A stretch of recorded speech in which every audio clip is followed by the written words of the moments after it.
Yang mereka tanya tuh itu dulu. Saya investasi ini berapa profitnya? Nah, investasi bodong bisa menjawab itu. Kalau kita kan nggak bisa. Mulai dari investasi forex, investasi bodong, terus kemudian ada binary, itu nggak cuan. Ngilangin 3 prinsip aja sebenarnya. Jadi prinsip maghrib ya bahasanya tuh. Maishir, goror, riba gitu. Ini harus dihilangkan. Jadi kalau ditanya untungnya udah berapa di saham syariah total gitu ya. Kalau kita invest ya mungkin tadi ya bisa sampai puluhan ribu %.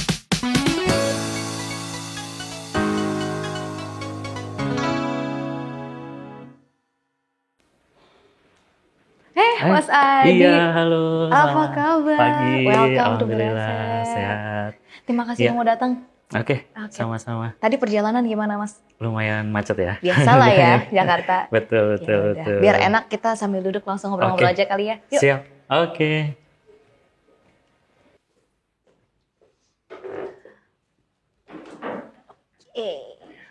Ready? Okay. Okay, can set? Okay. Set? Set? Yep. In 3, 2, 1, action! More than just a hidden gem, welcome back to Hidden Masters bersama saya Ardina Glenda. Please welcome Mas Adi Nugraha. Wih, kita hitam-hitam hari ini ya Mas ya. Waduh, nggak janjian ya? Nggak janjian ini. Mas Adi Nugraha ini mungkin lebih dikenal dengan yang namanya Shinichi Waduh. 99. Ini beneran Ini- dari Conan nih ya? Ini kayaknya habis tenar ini ya, ID Kaskus ya. Jadi ID trending topik kan ya, Kaskus. ID Kaskus. Jadi kayaknya mencari-cari nih. Iya betul, karena Shinichi itu, Shinichi 99 itu sebenarnya ID Kaskus yang udah lama, dan itu memang karena terinspirasi dari detektif Conan itu. Cerita dulu dong Mas sebelum ketemu yang namanya syariah saham. Mm-mm. Awal mula background pendidikannya Mas Adi ini seperti Mm-mm. apa sih? Oke, jadi awal mulanya begini cerita. Oh, ini udah kayak cerita horor. Ada, ini preambulnya kayak Ada. seru nih. Ada ini. Jadi awalnya dulu mencari jenis investasi itu masih bingung ya. Jadi dulu waktu kerja ya udah kerja gitu kan. Terus kemudian dapat penghasilan, terus kemudian bisa nyisihin penghasilannya, terus nyari bisnis apa. Nah, dulu pilihannya masih franchise. Jadi 2010-2011 lah itu booming banget sama yang namanya franchise. Nah, situ baru mulai coba usaha. Nah, kan namanya compounding ya. Jadi digulung terus, kerja masih tetap kerja, bisnis masih bisnis, terus akhirnya nyari ketemu investasi apa nih yang bagus gitu kan. Waktu itu 2012 udah mulai ditawarin sama yang namanya investasi saham. Waktu itu langsung ditawarin beli saham Gudang Garam nih. Wah, ini saham rokok gitu kan. Belum kenal yang namanya saham syariah atau enggak waktu itu. Jadi ditawarin saham rokok harganya 36.000. Saya masih inget banget, dan modalnya waktu itu saya tanya berapa? 50 juta. Karena satu lotnya masih 500 lembar ya waktu itu. Ya udahlah 2012 mundur dulu deh, nggak dulu gitu kan. Tapi masih penasaran, masih nyari informasi, dan waktu itu dari 2012 sampai 2014 ya. 2012 sampai 2014 itu masuk ke nyari investasi, ketemu yang namanya salah satunya investasi bodong, binary, forex dan lain-lain. Wah, itu keseruannya di situ, Seru ya? ketemu gitu. Ini masih zaman jahiliyah, jadi belum tahu mana yang syariah apa enggak gitu. Nah, baru 2014 ketika ditawarin sama temen investasi saham itu mulai dari 10 juta, wah tertarik, dan mungkin ini bukan bohong ya, ini cerita bener. Sekuritas pertama yang saya buka itu Daewoo. Wih, Miraset dulu ya. Jadi Daewoo sempat menawarkan untuk buka 10 juta waktu itu. Ya udah akhirnya ikut, ya udah kita invest di situ, ceritanya gitu. Nah, ketemu syariah saham sendiri sebenarnya ketika mencari dalam masa pencarian gitu. Artinya ketika waktu itu mau belajar tuh mahal. Akhirnya memilih untuk belajar sendiri, otodidak, googling dan lain-lain. Nah, waktu itu informasi masih terbatas. Termasuk dapat ilmunya dari teman-teman sales di Daewoo tadi gitu kan. Nah, ada satu forum namanya BI 5000. Nah, BI 5000 inilah yang sebenarnya cikal bakal para founder di komunitas saham tahun sekarang. Jadi dulu masih ngumpul, masih ngobrol, banyak banget lah. Nah, salah satunya ketemu sama Mang Amsi tadi. Dan waktu itu tertarik kenapa? Karena mempertanyakan cari investasi yang syariah itu gimana sih gitu. Karena kan tadinya jahiliyah tuh. Masih investasi bodong main gitu kan, forex juga main, binary Bahkan sebelum ada Binomo tuh ada namanya binary.com gitu kan, atau betonmarket.com gitu. Jadi mulai dari situ sebenarnya ketemunya syariah saham. Lumayan panjang lah ya Iya, ceritanya. betul. Harus hijrah kemana-mana dulu, Nah, baru akhirnya insaf. harus gagal dulu, baru Harus gagal dulu. baru Nah, ada ketemu cerita yang benar. gagalnya nih berarti ya, Mas. Ya, jadi cerita gagalnya sebenarnya bukan bisa dianggap nggak gagal ya. Karena sebenarnya mulai dari investasi forex, investasi bodong, terus kemudian ada binary, itu nggak cuan. Gitu. Jadi sebenarnya cuan. Bisa dibilang cuan ya. Bisa dibilang gagal. Gagalnya itu ya mungkin cut loss-nya bisa 70% Oh. dari total, tapi itu bukan kerugian. Jadi, kok bisa cut loss tapi nih? Untungnya itu. Oke. Jadi udah untung misalkan udah 100% karena greedy, masukin lagi. Jadi modalnya yang tadinya mungkin investasi bodong itu start modal 5 juta. 5 juta terus compounding akhirnya bisa ya lumayan lah beribu-ribu persen lah Kayak gitu. berapa nih? Disebutin nggak nih angkanya? Disebutin nggak ya? Sempat kalau dihitung-hitung ya dalam angka ya, dalam angka belum masuk ke rekening gitu kan. Masih dalam sistem dalam angka itu mungkin sekitar 1 bio. Wah, dari 5 juta? Dari 5 juta. Buset, itu ke 1 bio itu berapa ribu persen Iya. tuh Mas ya? Tapi ya tadi karena pengetahuan tentang investasi itu masih kurang, greedy yang ada. Jadi gulung ya akhirnya sama satu lagi mungkin pertanyaan yang paling dasar ya. Ini uang saya bukan. Jadi kayak ya udahlah nanti dulu deh simpen dulu gitu kan. Ada nanti dulu. anxiety-nya juga Iya, gitu betul, ya. masih. Biarpun itu cuan parah Iya ya. betul. Mungkin kalau zaman dulu udah tahu paham ya mungkin langsung tarik semua pindah ke saham ya. Lumayan nambahin modal. Iya Oke, beliin. itu dalam jangka waktu berapa lama tuh Mas dari 5 juta sampai ke 1 bio? Sekitar 8 bulan. Wow, cepat Ya. sekali. Saham apa yang bisa naik seperti Nah, itu sekarang ya? banyak kayaknya. Nah, waktu itu boleh tahu nggak sih Mas Adi ini bergelut di bidang apa sih dalam segi Nah. pekerjaan ya? Jadi sebenarnya dari awal sekolah itu sekolahnya tuh teknik mesin. Oke. Teknik mesin, terus kemudian masuk ke telco, dunia telco, sempat kerja juga di Excel Axiata as engineer. Jadi ya udah selama bekerja jadi engineer itu kan ada di zona nyaman ya. Nah, zona nyaman itu banyak waktu yang bisa kita pakai untuk belajar yang lain. Makanya kenapa di 2012 sampai 14 itu mulai belajar tentang yang namanya investasi. Kita mau naruh duit di mana nih? Udah gajian, udah dapat bisa nyisihin gitu kan. Nah, muternya di mana gitu. Karena waktu itu juga mikir kalau mau kaya kemungkinan ini dulu terkena influencer para motivator gitu. Jadi kalau kaya ya harus masuk ke 4 kuadran itu kan gitu. Nah, ya udah akhirnya pilih yang mana nih. Akhirnya dulu ngambil itu prinsipnya setengah bos, setengah karyawan. Jadi kerja juga, bisnis juga. Sampai teman-teman tuh dulu bilang, saya itu palu gada. Apa lu mau gua ada. Karena prinsipnya mereka punya uang, mereka nggak punya waktu, saya bisa bantu. Nah, dari situ mulai ngumpulin modal kecil-kecil lah. Ya, mulai dari beliin HP, beliin laptop gitu kan, sampai kita tahu di mana gudangnya bosnya HP itu di mana gitu. Sampai itu semua dipelajari gitu. Akhirnya ketemu saham gitu. Ya walaupun sampai ditegur ya, pernah ditegur juga sama atasan ketika lagi kerja gitu. Layarnya di belakang lewat set. Kok biasanya karyawan tuh punya satu komputer. Saya sampai beli komputer sendiri untuk naruh, untuk khusus untuk belajar saham tadi. Wah, sampai ditegur Iya. gitu ya. Untungnya sekarang masih lanjut. Masih. Oke. Setelah akhirnya mengikuti sekte-sekte Oh, ini, sekte investasi ya. sekte investasi, kemudian Iya. akhirnya insaf gitu. Iya, betul. Ya tadi ketemu saham, terus ketemu forum di BI 5000, mulai nyari yang benar gitu kan. Karena tadi ketakutan antara ini uang saya bukan ya, ini uang saya enggak kan, berkah enggak gitu. Nah, di situ ketemu di situ jawabannya. Dan akhirnya juga memutuskan untuk beneran investasi ke yang syariah Iya, pula. betul. Dan alhamdulillahnya pas 3 saham pertama itu masih ingat banget Demas, Deltamas, SMBR sama Antam. Antam masih 300, Demas masih 150-an, SMBR masih 300 sebelum ke 1200. Itu benar-benar syariah semua. Pada waktu itu komunitas syariah saham sendiri itu udah berapa lama sih berdiri, Mas? Jadi waktu itu 2015 ya. 2015 terus saya masuk itu kalau nggak salah awal Januari 2016. Nah, di situ mulai kita aktif di Telegram. Jadi semua member bikin Telegram dulu. Karena di BI 5000 kan masih bahasnya umum. Sedangkan ada permintaan dari teman-teman ini kalau bahas yang khusus syariah boleh nggak gitu. Jadi biar nggak mixing di situlah gitu kan. Akhirnya bikin Telegram, ya udah full dikerjakan, undang semua teman-teman, ya perlahan 1.000 member, 2.000, 3.000 sampai sempet ada puncaknya itu di sekitar 15.000 kalau nggak salah. 15.000 terus kemudian stay di 11-12.000 lah. Sampai sekarang. Sampai sekarang. Oke, dan Gitu. akhirnya Mas Adi ini bergabung menjadi member board-nya lah ya. Ya, dari diajak Syariah sekalian Saham. sama Mang Amsi, ya udah sekalian aja yuk jadi co-foundernya gitu.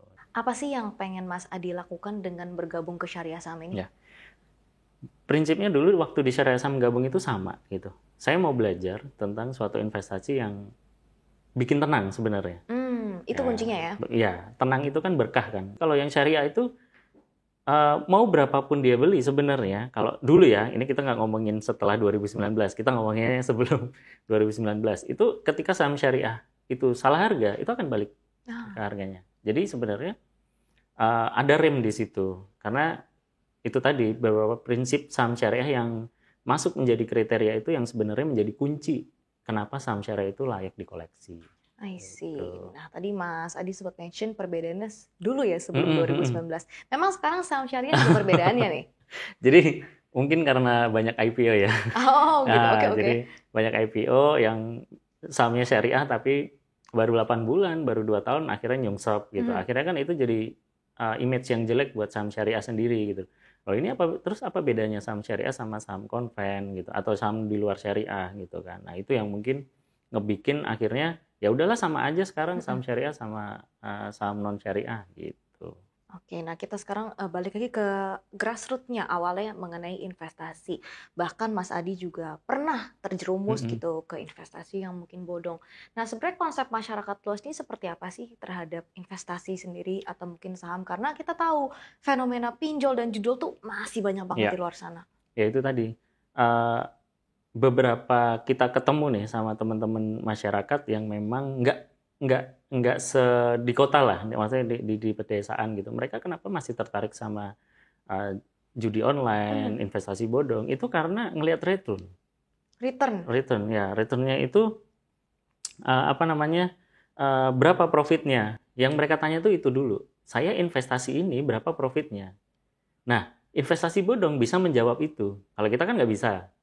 Karena ada OJK dan lain-lain kan. Ya. Jadi ketika mereka jawab, ya udah 10% seminggu. Wow. Gimana nggak tertarik gitu kan? Gitu ya. Itu yang ngebikin mereka itu akhirnya uang pensiunan, uang warisan dan lain-lain tuh akhirnya bingung gitu. Kayak kejadian kemarin ya waktu pembebasan tanah waktu di jalan tol itu kan, yang tiba-tiba satu desa kaya semua beli mobil bareng-bareng dan akhirnya sekarang mereka pusing kan mikirin pajak nggak bayar gitu kan, mungkin mereka lupa gitu kan, atau uang cashnya habis dihabisin buat bangun rumah dan lain-lain gitu. Nah, literasi itu sebenarnya yang tidak sampai di mereka gitu. Mereka hanya sebatas ketika datang ke bank ditawarinnya deposito, ya udah nabung deposito nanti berapa tahun bisa diambil, itu aja. Oke. Nah, dari pandangan Mas Adi sendiri sebenarnya bagaimana cara kita mungkin gitu ya bisa memberantas masalah ini dari akarnya?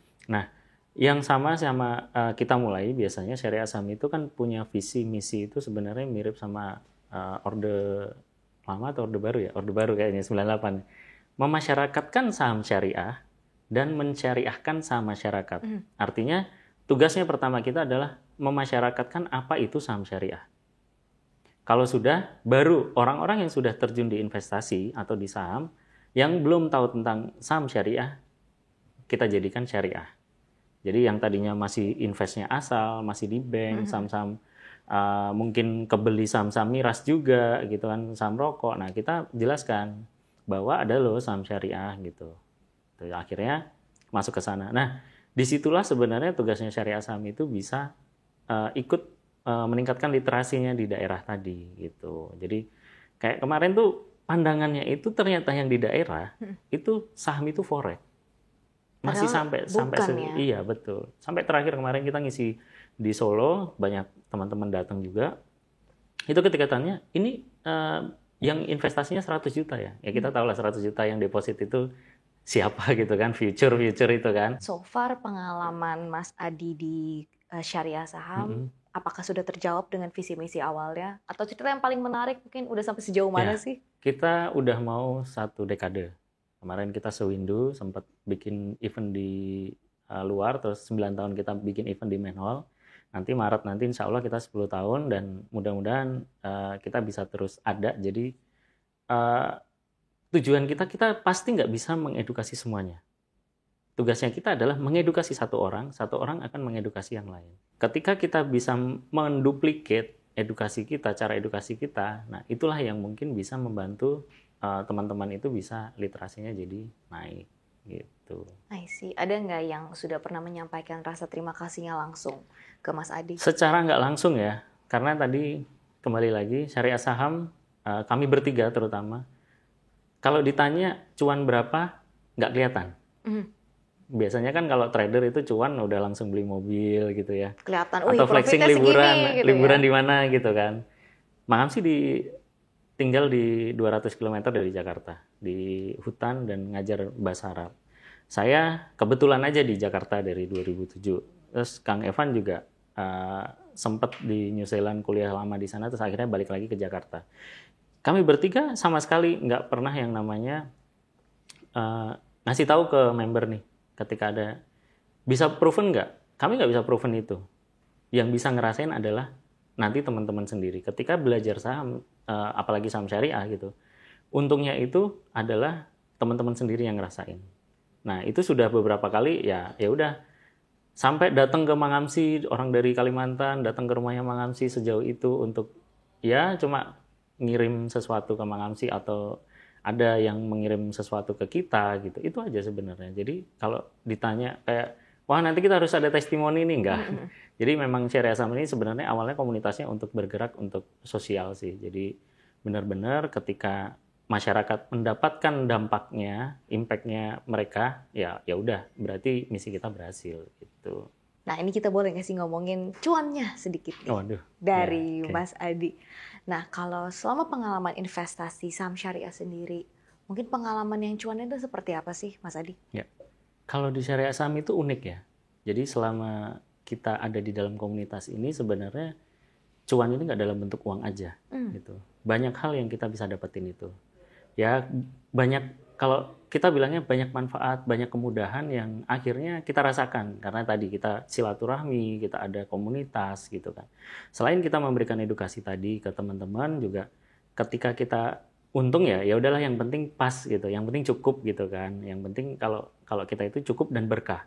Karena ketika kita udah dalam posisi itu, dalam mode gitu kan, dalam mode berkah, kita udah tenang gitu. Jadi kalau misalkan mau rugi, mau untung berapapun ya selama itu tidak mengganggu ritme kehidupan kita juga nggak ada masalah gitu kan. Nah, jadi kalau ditanya untungnya udah berapa di saham syariah total gitu ya. Kalau kita invest ya mungkin tadi ya bisa sampai puluhan ribu % gitu kan. Karena nggak bentuk uang aja, bisa jadi dalam bentuk manfaat yang lain. Kayak misalkan tadi tiba-tiba keluarga kita ada yang sakit, terus dalam komunitas itu ada yang kenalan dokter gitu kan, tiba-tiba dikasih fasilitas VIP. Ini kan yang mungkin orang kok bisa ya gitu kan, tapi karena tadi ada silaturahmi dan lain-lain. Tapi kalau ditanya ya, misalkan untungnya di saham berapa ya, mungkin growth-nya nggak gede-gede banget gitu. Karena kan mungkin kalau saya pribadi itu growth-nya untuk bisa dibilang untuk bulanan ya. Jadi nggak yang dikompon gitu. Ya udah ambil sebulan ambil gitu. Nah mungkin di total ya nggak banyak kayak investasi bodong tadi sih. Ya berapa kali lipat itu aja sih. Oke, tapi at least untuk seorang Mas Adi sendiri yang sekarang full ya hidupnya dari syariah saham dan juga investasi. Iya betul. Itu kebutuhan semuanya tercukupi. Alhamdulillah. Oke. Sampai dan sekarang. Sudah berkeluarga juga? Sudah. Oke. Jadi dengan Mas Adi dan keluarga itu pun cukup. Cukup, iya. Oke. Bahkan mungkin masih lebih, bisa jalan-jalan atau bagaimana gitu ya? Betul. Oke. Jadi menariknya memang ternyata seseorang itu bisa hidup dari investasi saham syariah. Iya betul. Oke. Karena terakhir juga dari dividen, alhamdulillah bisa berangkatin umroh Bapak Ibu. Wow. Jadi ingat ya sahabat beraset, nggak harus investasi bodong loh untuk bisa hidup berkah ya. Mungkin bagi orang ngumrohin itu kan ya kecil lah segitu, cuman berapa gitu kan. Tapi bagi kita yang memang sehari-hari itu kayak wah ini suatu hal yang luar biasa gitu. Apalagi datangnya dari Itu. passive income tuh beda rasanya Iya, ya Mas betul, ya. betul. Oke, nah mungkin boleh dibagikan juga nih kepada sahabat Beraset strategi investasi syariah ala Mas Adi itu seperti apa? Mungkin dari screeningnya dan pemilihan sahamnya juga. Oke. Nah ini ya sahabat Mirai Aset. Jadi ketika kita mau investasi itu kan sebenarnya kita harus tahu dulu kita mau ngapain. Jadi strategi awal dulu ketika saya masuk ke investasi saham itu kita mau ngapain sih di saham gitu kan.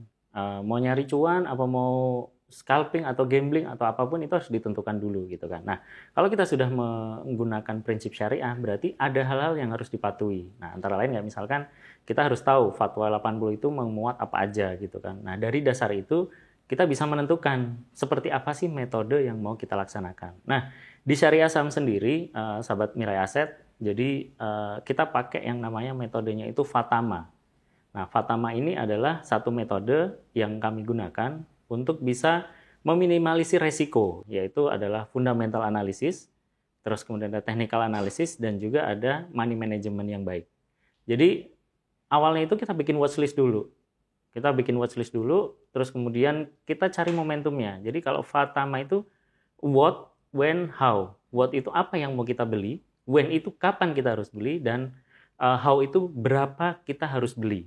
Nah, itu kuncinya. Jadi, nanti itu spill sedikit kali ya. Jadi, teman-teman yang mungkin pengen belajar tentang Fatama, alhamdulillah kita sudah jelaskan di satu buku kita yang 4 tahun lalu, 2020 sudah terbit di Gramedia, yaitu buku Saham Syariah Kelas Pemula, atau Sari Kelapa. Waduh, unik nih namanya. Singkatannya Sari Kelapa, gitu. Jadi, nanti insya Allah buku kedua sudah naik cetak, tapi belum rilis. Apa Insya Allah. namanya?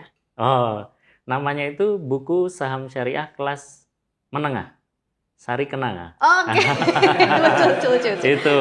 Jadi Mang Amsi ini suka pakai filosofi ya. Insya Allah kita mau bikin 3 buku. Jadi kita trilogi ya namanya ya. Okay. Nah itu nanti itu ngebahas tentang fundamental dan teknikal. Jadi bagaimana cara screening awal, terus kemudian cara cari momentum gitu. Insya Allah akhir September nanti. Oke, nah dari buku ini apa sih yang diharapkan bisa disampaikan kepada para pembaca nanti? Ya. Oke, jadi buku ini sebenarnya awalnya itu keisengan kita juga ya, keisengan Mang Amsi. Kemudian buku pertama itu ditulis sama Mang Amsi, itu tentang saham syariah, dan karena waktu itu 2020 booming tentang saham syariah, akhirnya semua pertanyaan tentang saham syariah itu dibuat di buku itu. Nah, buku kedua itu ditulis berdua, Mang Amsi sama saya. Jadi Mang Amsi nanti bagian fundamental, saya bagian teknikal. Nanti insya Allah buku ketiga, Saham Syariah Kelas Lanjutan, singkatannya Sari Ketan. Ya. Nah, itu insya Allah Mang Amsi sama Evan untuk bikin tentang money management. Nah, dengan harapannya ketika sudah membaca semua, teman-teman ini udah bisa mandiri. Nggak perlu lagi tanya-tanya tentang investasi apa yang bagus, saham apa yang besok naik gitu. Udah bisa tahu sendiri Nah, ya. betul. Karena harapannya adalah uang itu kan kita kelola sendiri. Mau mencet buy, mau mencet sell, jadi kita nggak perlu nyalain orang lain. Baik, nah untuk peluang investasi saham syariah sendiri di Indonesia, itu menurut Mas Adi bagaimana nih? Besarkah atau potensinya? Mungkin nggak banyak orang tahu bahwa 640 saham di Indonesia itu semuanya saham syariah. Banyak pilihannya ya. Sisanya kan sekitar berapa itu enggak ya? Karena total kan ya 900-an saham yang sudah listing itu 640 itu masuk ke saham syariah. Jadi secara nggak langsung sebenarnya orang itu sudah investasi di saham syariah. Cuma mereka mungkin nggak ngeh gitu kan. Taunya ya karena banyak diomongin gitu. Oke, nah buat sahabat Beraset yang ingin berinvestasi secara syariah, apa nih yang harus diketahui, Mas? Ya, cuma ngilangin 3 prinsip aja sebenarnya. Jadi prinsip maghrib ya bahasanya tuh. Maisir, goror, riba gitu. Ini harus dihilangkan. Maisir itu lebih ke judi, goror itu nggak jelas kalau kita nggak tahu, ya kayak beli kucing dalam karung aja, kita nggak tahu saham, ya kayak tadi misalkan saham Pani itu saham apa gitu. Orang taunya kaleng kan, padahal sekarang sahamnya PIK gitu kan, Pantai Indah Kapuk. Jadi kita harus tahu dulu seperti itu. Terus kemudian yang terakhir adalah riba. Riba ini terkait dengan kayak misalkan nggak boleh pakai margin, nggak boleh pakai limit, nggak boleh pakai utang gitu. Jadi memang benar-benar produk syariah ini modal kamu berapa ya kamu invest ya itu yang diputer itu sih. Oke, ada nggak next goal-nya Mas Adi yang ingin dicapai melalui investasi syariah? Yang pasti mungkin lebih kepada kita bisa ninggalin legacy nantinya. Ketika mungkin kita nggak ada, kita bisa ada penerusnya lah gitu kan. Karena kita nggak mungkin selamanya ada di sini gitu kan, pasti. Nah ini yang agak susah sebenarnya nyari untuk regenerasi dari syariah saham. Kita bahkan kemarin hampir butuh waktu 1 tahun untuk mencari bibit-bibit supaya nggak cuma pengen ikut komunitas tapi asal-asalan gitu. Tapi dia udah kebawa prinsip syariah. Artinya apa? Kegiatan kita, investasi kita, ya itu harus sesuai dengan syariah gitu. Jadi jangan sampai dibilang sorry gitu.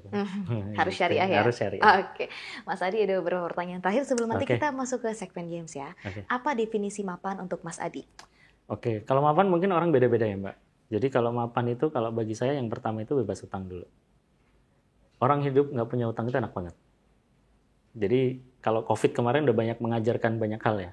COVID kemarin yang punya KPR, yang punya utang, itu pasti rata-rata udah keuangannya langsung berbalik. Nah, ibarat kata kalau saya waktu itu nggak punya utang ya, hidup ya udah, orang di rumah terus kan, nggak kemana-mana gitu kan, ya udah makan seadanya udah bisa gitu kan. Nah itu bagi saya mapan itu udah seperti itu udah cukup banget gitu. Nah apalagi ditambah sekarang saya bisa saving. Saving ini udah pelan-pelan bertumbuh digitnya gitu. Oke, satu pertanyaan terakhir, definisi sukses untuk Mas Adi. Sukses itu satu, mungkin karena dulu saya sempat nggak bisa kuliah karena saya harus mengkuliahkan 3 orang adik saya. Jadi 3 adik saya harus kuliah, jadi saya berhenti untuk tidak kuliah dulu, kata bapak. Setahun dulu deh, libur dulu, kerja dulu, udah. Tapi ternyata begitu kerja, malas jadi kuliah gitu kan. Jadi kalau definisi sukses, yang penting satu, kita nggak ngerugiin orang lain. Yang kedua, orang-orang di sekeliling kita udah happy gitu aja. Oke, keren, luar biasa. Mas Adi, kita langsung ke segmennya ice breaking ya, biar nggak tegang-tegang banget. Kali ini segmennya adalah what if? Bagaimana jika? Yang pertama, kalau bisa ada satu permintaan yang dikabulkan, apa permintaan Mas Adi? Ini agak berat ya, karena agak jadi susah dijawab gitu kan. Oke.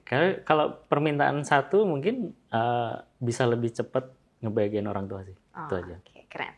Untuk pertanyaan berikutnya, kalau bisa dapat satu aja nasihat investasi dari Warren Buffett langsung, apa tips yang pengen diketahui oleh Mas Adi? Kenapa dulu umur 11 tahun udah ngerti saham? Biar lebih cepet nih ya? Iya.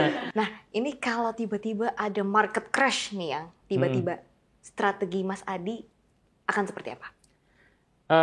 Sama yang sekarang masih dilakukan, yaitu strateginya jadi sniper aja. Banyak nyimpen cash, nggak buru-buru tiap hari trading. Jadi nunggu momentum, ketika ada momentum baru lepasin semua peluru. Itu asik. Aja. Oke, kita menuju ke pertanyaan berikutnya. Kalau Mas Adi bisa ketemu Mas Adi waktu kecil, apa yang akan disampaikan? Waduh, ini jadi melo nih nanti. Ya ini aja sih. Terima kasih aja dulu udah kuat dan udah mau bertahan dengan kondisi yang ada waktu dulu. Yang bisa ngedidik sampai sekarang ini. Dan sudah sampai titik sekarang, luar biasa. Selamat Mas Adi sudah bertahan. Iya. Dan semoga ke depannya makin sukses lagi. Amin. Oke, terima kasih Mas Adi. Terima kasih sahabat Mirai Aset. Cerita di Hidden Master. Sahabat Mirai Aset, itu dia tadi perbincangan kita bersama dengan Mas Adi Nugraha. Kalau kamu suka sama episode kali ini, jangan lupa untuk like, comment, dan juga subscribe ke channel kita di Mirai Aset Sekuritas. The world is changing, so let's aim higher and bigger. Kita akan jumpa lagi di episode Hidden Masters berikutnya. Bye-bye. Terima kasih. Definisi mapan itu berbeda untuk setiap orang. Ada mereka yang pusing karena efek inflasi dan mereka yang santai berinvestasi. Aplikasi M-Stock hadir untuk mereka yang ingin jadi mapan. Perkuat kendali keuangan dengan produk investasi yang beragam. Dan pantau semua pergerakan dari satu aplikasi, baik bagi pemula maupun pemain lama. Saatnya jadi mapan bersama M-Stock dari Mirai Aset. Download aplikasinya sekarang.